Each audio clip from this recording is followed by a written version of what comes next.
जय हिंद। देखिए, हमारी यूपीएससी एमसीक्यूज़ की जो सीरीज़ है, जो कि हमने यूपीएससी प्रीलिम्स परीक्षा 2023 के लिए शुरू कर रखी है, उसमें हमने जो है इतिहास के एमसीक्यूज़ देख लिए हैं। उसके बाद हमने भूगोल के जो प्रश्न थे उनको देखा था।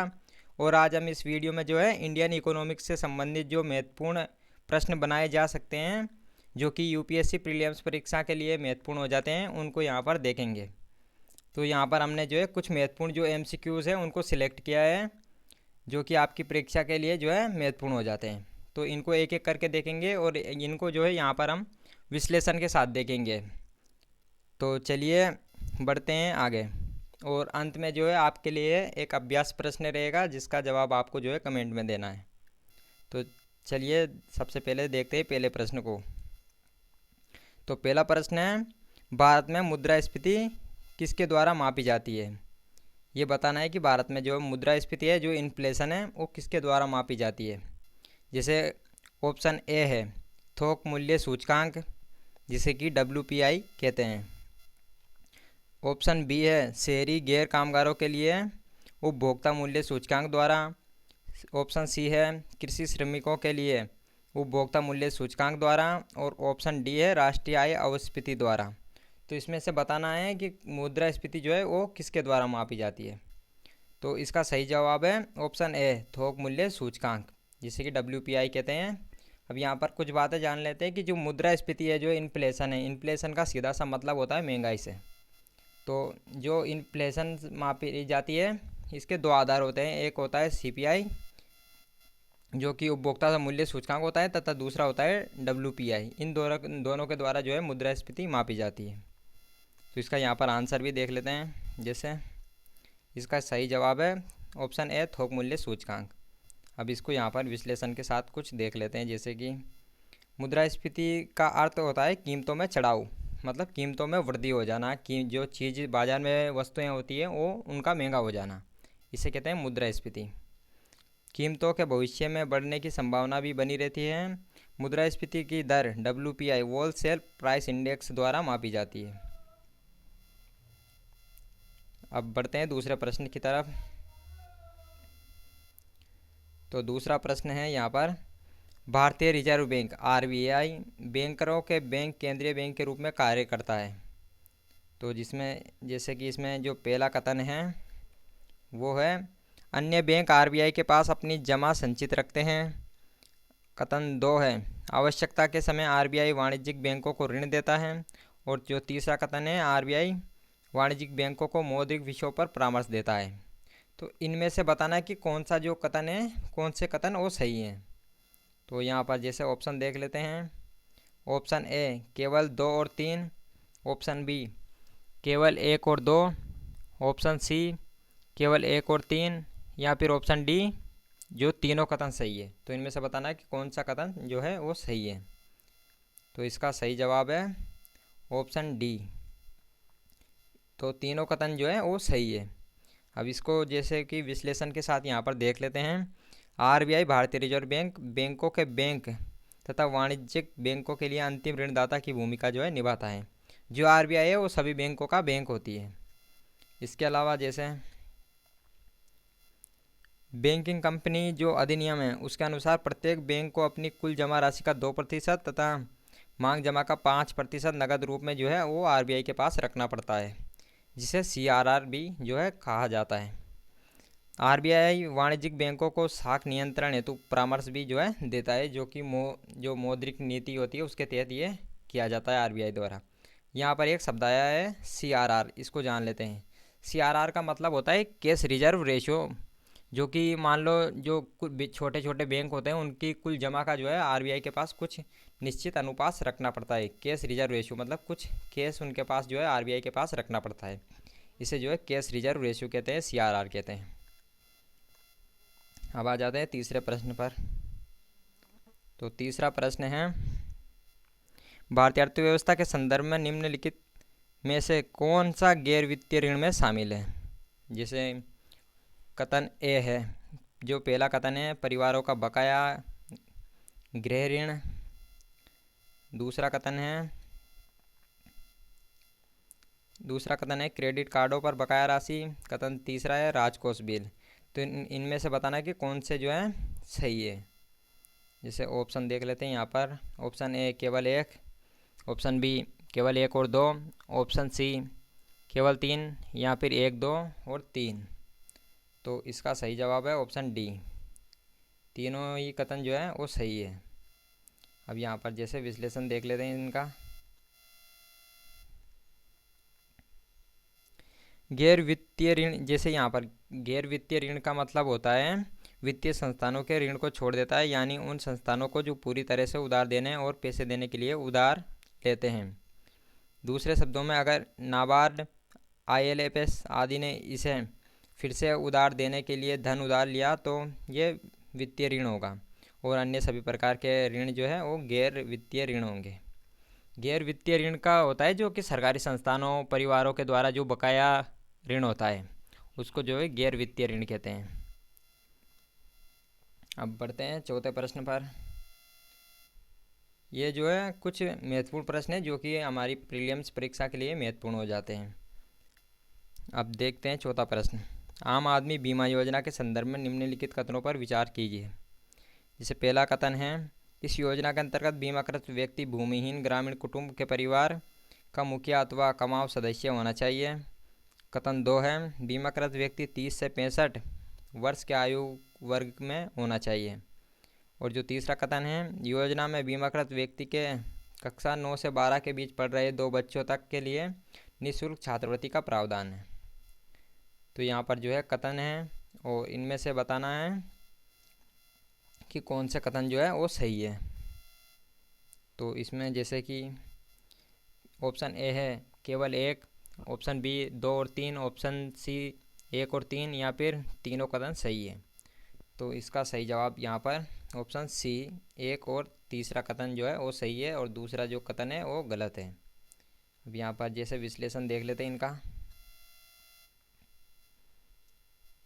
आम आदमी बीमा योजना जो है वो 2 अक्टूबर 2007 को केंद्र सरकार द्वारा शुरू की गई थी, जो निर्धनता रेखा से नीचे रहने वाले सभी भूमिहीन श्रमिकों को सामाजिक सुरक्षा प्रदान करती है। व्यक्ति के कक्षा 9 से 12 के बीच जो पढ़ रहे 2 बच्चों के लिए जो है निःशुल्क छात्रवृत्ति का इसमें इस योजना में जो है प्रावधान किया गया है। तो ये जो है आम आदमी बीमा योजना से संबंधित कुछ विशेषताएं हो जाती है। अब बढ़ते हैं पांचवें प्रश्न की तरफ। पांचवा प्रश्न है, 14वें वित्त आयोग के संदर्भ में निम्नलिखित में से कौन सा कथन सही है। तो जो 14वां वित्त आयोग था जो कि 2013 में ये लागू हुआ था, इसके बारे में बताना है कि कौन सा कथन वो सही है। तो इसने केंद्रीय विभाज्य पूल में राज्यों की हिस्सेदारी 32% से बढ़ाकर 42% कर दी गई, और इसने सेक्टर विशिष्ट अनुदानों से संबंधित सिफारिशें की है। तो इनमें से बताना है कि कौन से कथन वो है वो सही है। जैसे कि पहला कथन ऑप्शन बी, दूसरा कथन ऑप्शन सी 1 और 2, और डी न तो 1 और नहीं 2। तो इसका सही जवाब है ऑप्शन ए, केवल पहला कथन जो है वो सही है। जैसे यहाँ पर जो 14वां वित्त आयोग था इसके बारे में कुछ जान लेते हैं।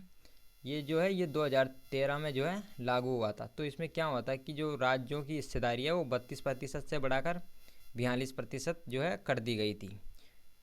और इसके अध्यक्ष की बात करें तो वो रिजर्व बैंक के जो पूर्व गवर्नर थे YV रेड्डी की अध्यक्षता में जो है ये 14वां वित्त आयोग लागू किया गया था। अब बढ़ते हैं अगले प्रश्न पर। प्रश्न 6 देखते हैं यहाँ पर। इसमें प्रधानमंत्री मुद्रा योजना का लक्ष्य बताना है कि प्रधानमंत्री मुद्रा योजना का लक्ष्य क्या है। जैसे ऑप्शन ए है लघु उद्यमियों की औपचारिक वित्त प्रणाली में लाना, ऑप्शन बी है निर्धन कृषकों को विशेष फसलों की कृषि के लिए ऋण उपलब्ध कराना, और कथन जो सी है वृद्ध एवं निस्सहाय लोगों को पेंशन देना, और कथन डी है कौशल विकास एवं रोजगार सृजन में लगे स्वयंसेवी संगठनों का निधियन प्रयोजन। तो इसमें बताना है कि प्रधानमंत्री मुद्रा जो योजना है उसका क्या लक्ष्य है। तो इसका सही जवाब है ऑप्शन ए, लघु उद्यमियों की औपचारिक वित्त प्रणाली में लाना।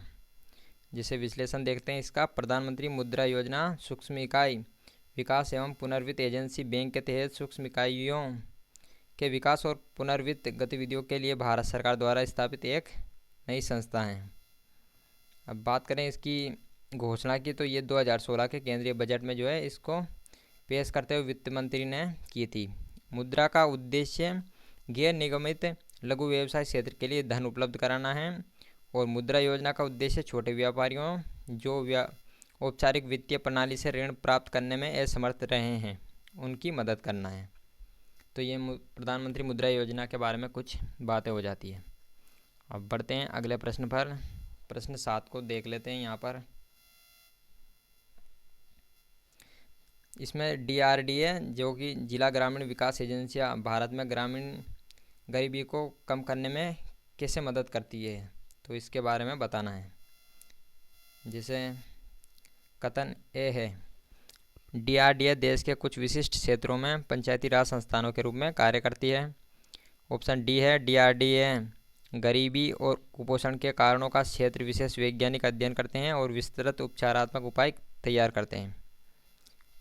और जो कथन सी है, DRDA निर्धनता रोधी कार्यक्रमों के प्रभावी कार्यान्वयन के लिए अंतर सत्रीय, अंतर क्षेत्रीय और अंतर विभागीय समन्वय और सहयोग को सुरक्षित करते हैं। इसके बाद कथन डी है, DRDA निर्धनता रोधी कार्यक्रमों के लिए निधियों का प्रभावी उपयोग सुनिश्चित करते हैं। तो इनमें से बताना है कि कौन सा कथन सही है।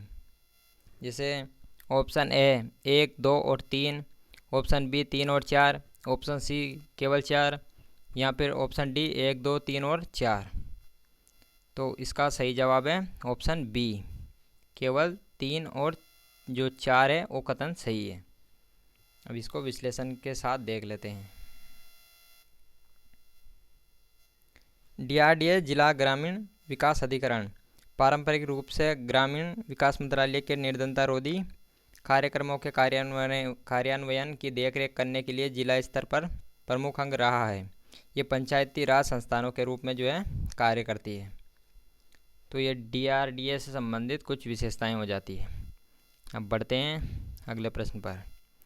अब देखते हैं प्रश्न 8।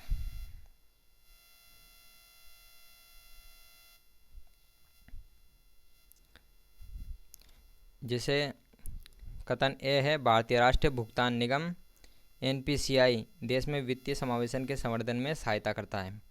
और कथन बी है, NPCI ने एक कार्ड भुगतान स्कीम रुपए प्रारंभ की है। तो इनमें से बताना है कि कौन से जो कथन है वो सही है।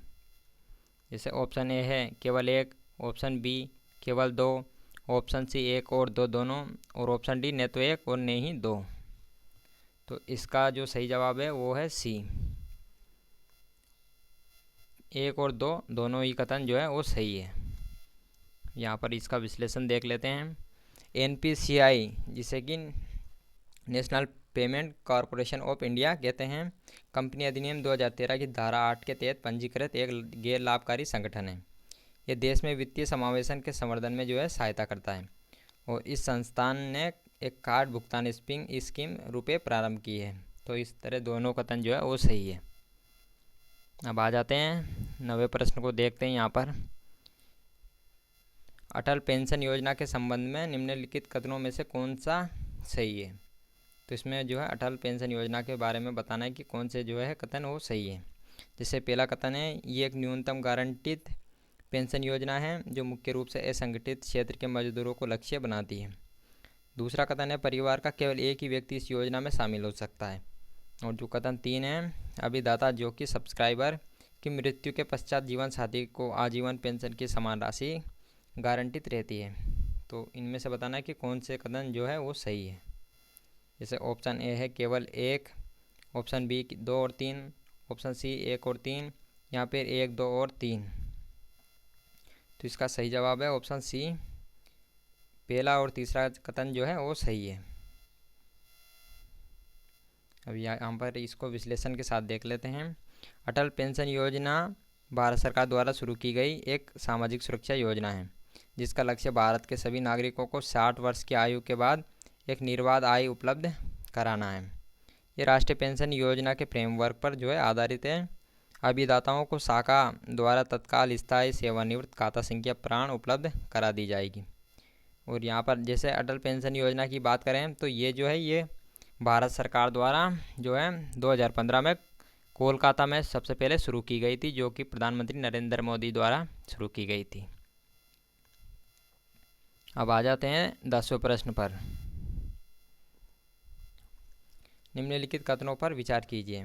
जैसे पहला कथन है अनुषंगी लाभ कर, फ्रिंग बेनिफिट टैक्स, ब्याज दर इंटरेस्ट टैक्स। और कथन 3 है प्रतिभूति लेन देन कर, सिक्योरिटीज ट्रांजैक्शन कर जो टैक्स। तो इनमें से बताना है कि कौन से जो है वो प्रत्यक्ष कर हैं। जैसे ऑप्शन ए है केवल 1, ऑप्शन बी 1 और 3, ऑप्शन सी 2 और 3, या फिर 1, 2 और 3। तो इसमें इसका सही जवाब है तीनों ही कथन जो है वो सही है। इसका यहाँ पर जैसे विश्लेषण देख लेते हैं। प्रिंग्स बेनिफिट टैक्स या कंपनियों द्वारा दी गई सुविधाओं पर कर 2005 में लगाया गया तथा 2009 में जो है इसे वापस ले लिया गया। सिक्योरिटीज ट्रांजैक्शन टैक्स या बाजार में प्रतिभूतियों पर खरीदते हैं तथा बेचते हुए कर 2004 के बजट में लगाया गया था।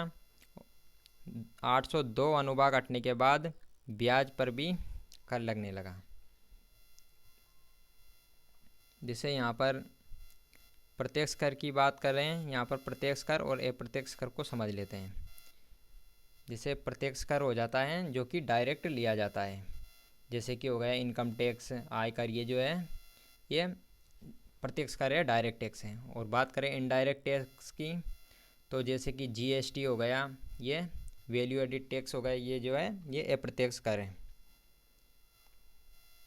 तो अब जो है यहाँ पर आप अभ्यास प्रश्न को देख लेते हैं, जिसका आपको जो है कमेंट में इसका आंसर जो है देना है। मौद्रिक नीति समिति एमपीसी के संबंध में कौन से कथन सही है। जैसे पहला कथन है ये आरबीआई की मानक बेंचमार्क ब्याज दरों का निर्धारण करती है। ये एक 12 सदस्यीय निकाय है जिसमें आरबीआई का गवर्नर शामिल है तथा प्रत्येक वर्ष इसका जो है पुनर्गठन किया जाता है। और जो कथन 3 है ये केंद्रीय वित्त मंत्री की अध्यक्षता में कार्य करती है। तो इनमें से सही कथन बताना है। यहाँ पर ऑप्शन देख लेते हैं। केवल 1 कथन बी है केवल 1 और 2, ऑप्शन सी केवल 3, या फिर केवल 2 और 3। तो इनमें से जो है बताना है कि कौन से कथन सही है। इसका जवाब आपको कमेंट में देना है। अब मिलते हैं अगली वीडियो में।